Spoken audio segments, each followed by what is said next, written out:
Okay, now the red dot is there.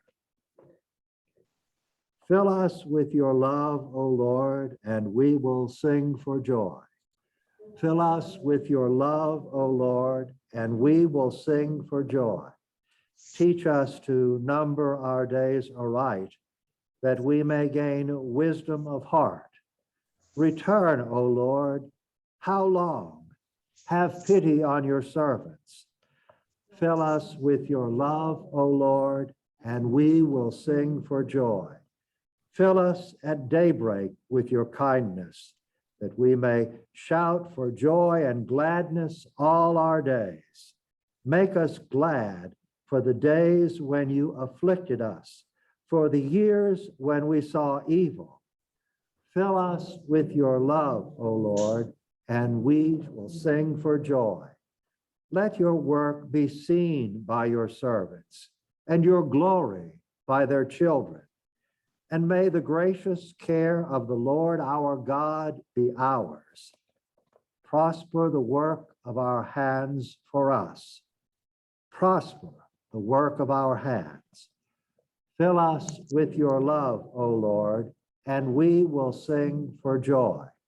And what I forgot to do for the first reading, what are some of the words and phrases that struck you as we were doing the psalm?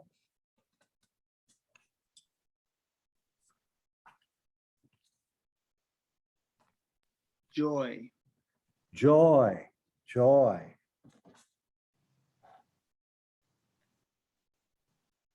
I chose her rather than the light. What was that one again? I chose her rather than the light.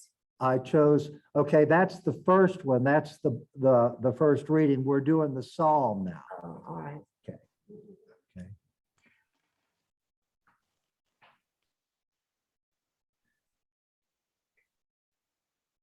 And joy, in the Hebrew, it's literally, it's nismecha. It's let's be happy. And what shout for joy is naranana. Let's shout for joy. And some of you might know the Jewish song. It's a happy song. Hava Nagila. Come on, let's rejoice. And then there's one part where it goes, Hava Naranana. Let's shout. Hava Naranana, Hava Naranana, Hava Naranana. Hey, Nismacha, let's be happy. So, I think this line from the Psalm might have inspired whoever wrote that. Now, not the full text of the Psalm, but that line, Naranana v'nismecha.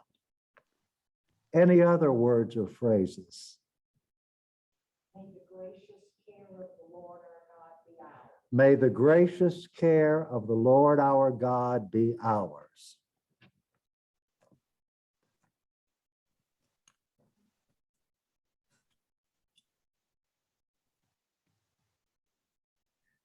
Okay, I'll go through a little presentation for us. So the notice that we pick up the Psalm in verse 12, and it really helped me to understand the Psalm to read those first 11. So they give us some context, and I'm giving you an updated, adapted version of the Revised Standard Version. And it starts, a prayer of Moses, the man of God. Most of the Psalms that are ascribed to someone are ascribed to David. This is the only one that's ascribed to Moses, the man of God. As far as I remember, the only ones who are called the man of God are Moses, Elijah, and Elisha.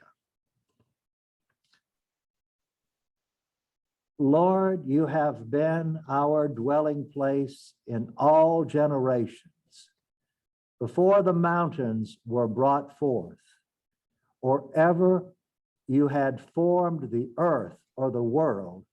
From everlasting to everlasting, you are God. Part there, this is kind of God is ageless. And I'll also say that's a feminine image. Before the mountains were brought forth, the Hebrew literally, the image is of writhing in labor pains.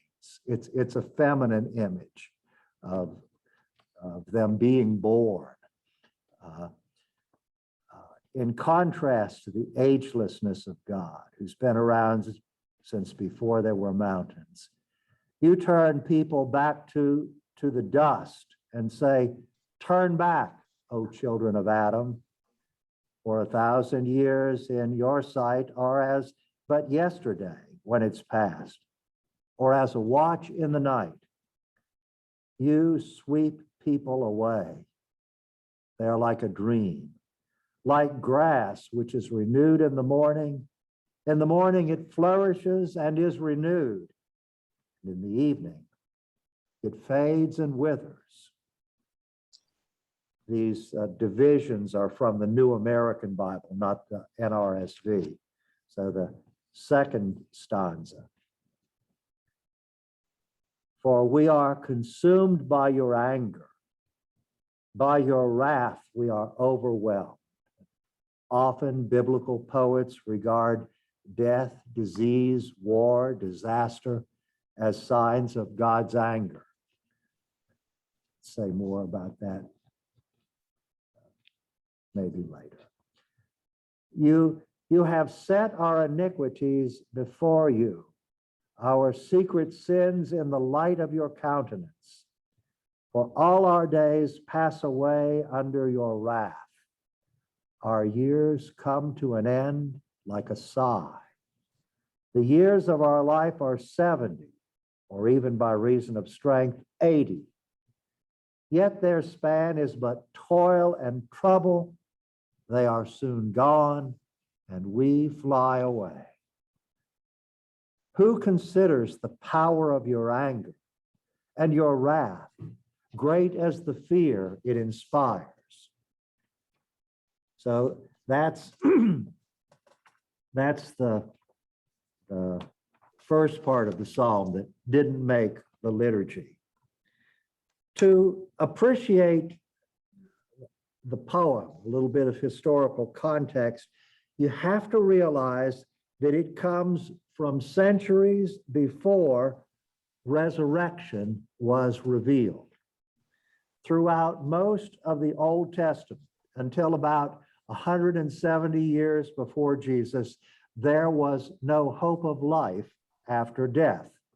This was the world of Abraham and Sarah, Isaac and Rebekah, Jacob and his 4 wives, Leah and Rachel and Bilhah and Zilpah, the world of Moses, Aaron and Joshua, the world of Deborah, Gideon and Samson, the world of Saul, David and Solomon, Isaiah, Jeremiah, Ezekiel, Amos, and Hosea.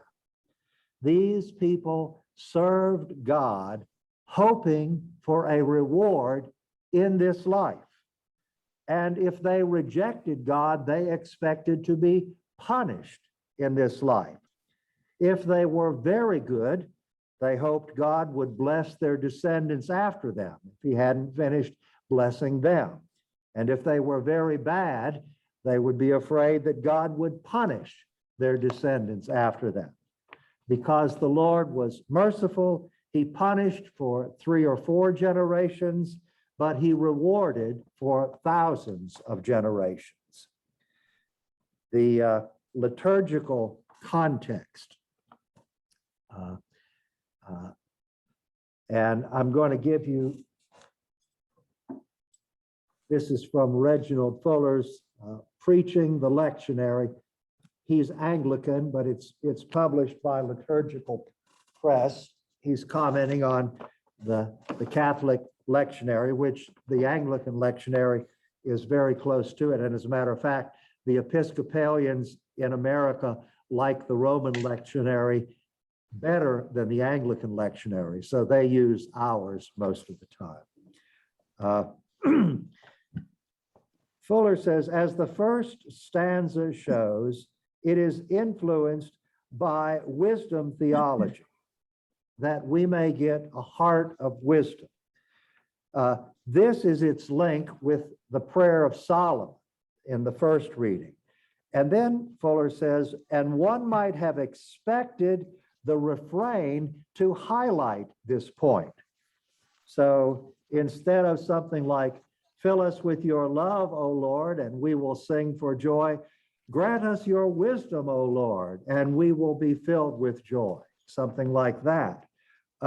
He says, one might have expected the refrain to highlight this point.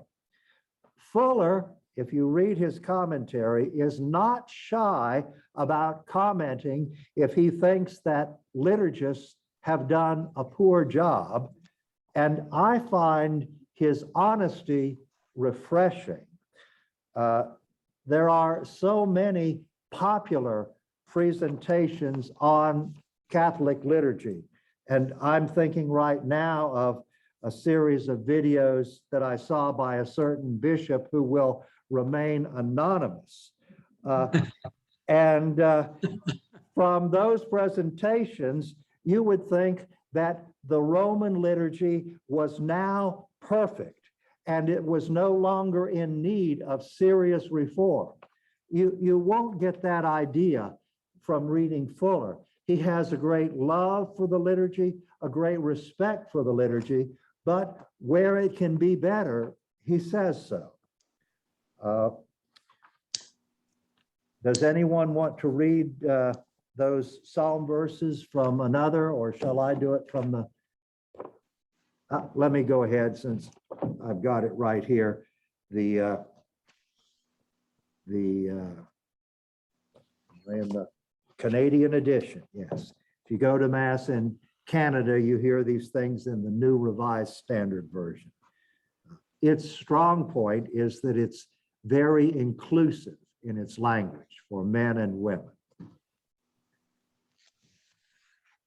Fill us with, let's see, and going through this time, well, we've got time. Fill us with your love. Oh, the Canadian refrain is different. I won't do that to you. We'll use our American refrain, unless you want to try to. Fill us with your love, O Lord, and we will sing for joy. Fill us with your love, O Lord, and we will sing for joy. Teach us to count our days, that we may gain a wise heart. Turn, O Lord, how long? Have compassion on your servants. Fill us with your love, O Lord, and we will sing for joy. Satisfy us in the morning with your steadfast love, so that we may rejoice and be glad all our days. Make us glad as many days as you have afflicted us, and as many years as we have seen evil. Fill us with your love, O Lord, and we will sing for joy. Let your work be manifest to your servants, and your glorious power to their children. Let the favor of the Lord our God be upon us, and prosper the work of our hands. Fill us with your love, O Lord, and we will sing for joy. So, do we have any questions, comments, or observations? I had a comment, Father. Okay, Jim? On the New American, it just says, make us glad for the days when you afflicted us and for the years when we saw evil. The second version that you read there is kind of different, because it says, give us as many good days as you gave us bad days. Yes. Let's see if I can find that real fast. And then, let's see.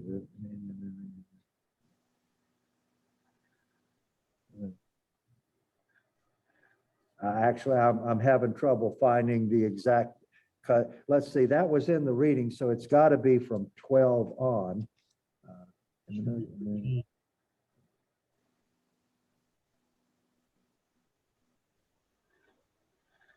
Admatai, verse 15. Make us happy, and it's literally as the days that you afflicted us. So that could be the RSV's picking up on that as there and taking it in a quantitative sense, which I read one scholar thought that was a good take on the preposition there. And so the idea is, hey, God, let's balance things out. Give us as much good as the suffering that we've had. Good ear to catch that. Mary Ellen said she had a couple of things she wanted to. Well, the first thing was, what is the Canadian refrain? Oh, what is the Canadian refrain is, let's see, is this, this. Fill us with your love, O Lord, that we may rejoice and be glad. There's no singing in the Canadian version, just rejoice and be glad. And the other comment is just the general one, it seems very different from. Well, There's so many differences.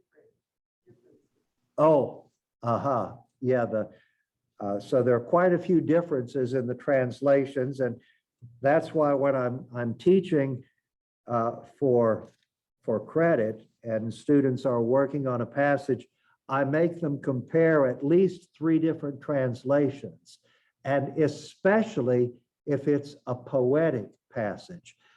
If you read prose passages in the Gospels, most in the Bible, most are fairly similar, but if you read poetry, sometimes you're wondering, are these guys reading the same Hebrew or Greek? In poetry, you find a very large degree of difference. Father Pat, I wanted to ask you about this concept of life after death. You mentioned that it started taking root about 170 BC. Was it the Pharisees who introduced that to the Jewish community? Well, the Pharisees, I think, were the spiritual descendants of those who began to believe in the resurrection of the dead. This happened, some of you remember when we studied the books of Maccabees and the book of Daniel, that there was this, one of the successors of Alexander the Great was King Antiochus, and he decided that everybody in his kingdom had to worship his gods. Now, like all ancient kings, he didn't care if they had other gods they wanted to worship. That wasn't a problem. But you had to worship his gods, and the Jews wouldn't do it. And there were a lot of people that died. And up to this time, the standard answer was, well, God's punishing us because of our sins. But that was no longer working, because the people who were offering incense and praying to the pagan gods, they were getting wealthy, they were getting rich, they were doing fine. If you read the book of Maccabees, the ones who weren't sacrificing to the false god, they were being fried in frying pans. And it was at this time that it was belief in the justice of God that faith in the resurrection begins. And the only book in the Hebrew Bible that has a clear teaching of resurrection is the book of Daniel, which was written about this time. And in our Catholic Bibles, we have the book of Wisdom, which does not teach resurrection, but it has an idea of the immortal soul, which was basically a Greek idea that God adopted, but we didn't adopt the whole idea. In Greek thought, souls are immortal, they can never die, and they have always existed. And they existed in the world of the gods until they were embodied. And there are all kinds of myths about how that bad thing happened to them. Christian thought never adopted the backwards immortality of the soul, but we did take the forward ongoing. That comes from the Book of Wisdom. And then from the Book of Maccabees, especially the second book of Maccabees, you get those passages of the martyrs and of Judas Maccabee, who prays for the dead soldiers who were wearing amulets on them. And he was praying. It's later theology is going to take that story as justification for purgatory, which the idea is that he's praying for these dead people so that they can get out of purgatory. But that was the farthest thing from his mind. Judas Maccabee believed in the resurrection. And what he's praying is that, Lord, these guys, yeah, they sinned, they put these pagan things on them for good luck, but they were fighting with our army and they were fighting for the good guys. And so on the last day, we pray that when you raise up the dead and you put the bad guys over there and the good guys over here, we pray that you would have mercy on them and put them with the good guys. That was the original idea of praying for the dead. And so when you read in the Gospels, you'll find out that the lovers of the old time religion are the Pharisees, are the Sadducees. They were the priests. Often the clergy can be conservative. And if it was good enough for Moses, it's good enough for me. If it's good enough for David, it's good enough for me. None of this newfangled teaching about rising from the dead. We're not going to go there. That was the Sadducees. But the Pharisees, they were a group of educated laymen, and they get a bad rap in the New Testament. But I say, if we were back in the first century, Father Ed and Brother Mike and I, we would be Sadducees, we would be the clergy, but all of you would be Pharisees.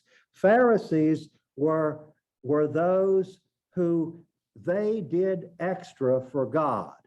And like, I'll bet some of you go to Mass every Sunday, and some of you, I'll bet, go even on weekdays, okay? Some of you say your morning prayers and your evening prayers, and you like to study about God.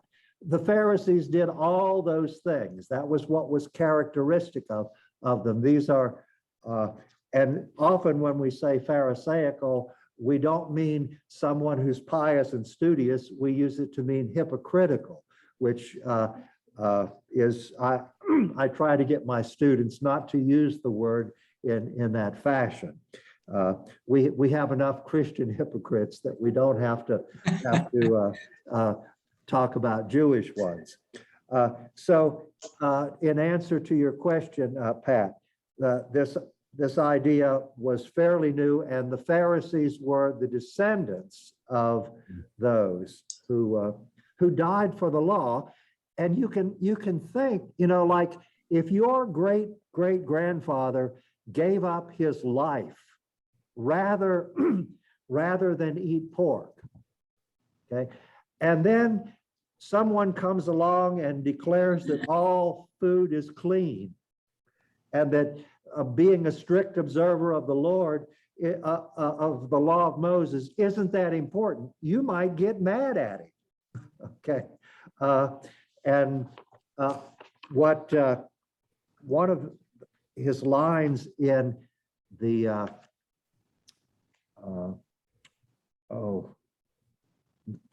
death of the Messiah, when he's starting to explain the Passion, he says, Catholics and Christians have a difficulty understanding that good people could have disliked Jesus.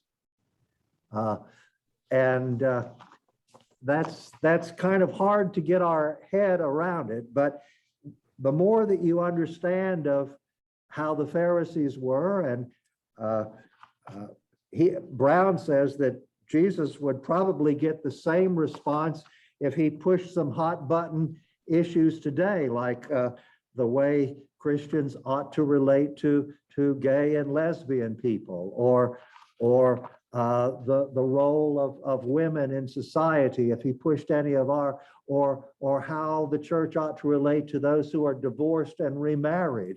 A lot of people who think that they're being faithful to the tradition of Jesus, they might get very angry at him for the things that he would say to us today, for what that's worth. Any other questions or comments?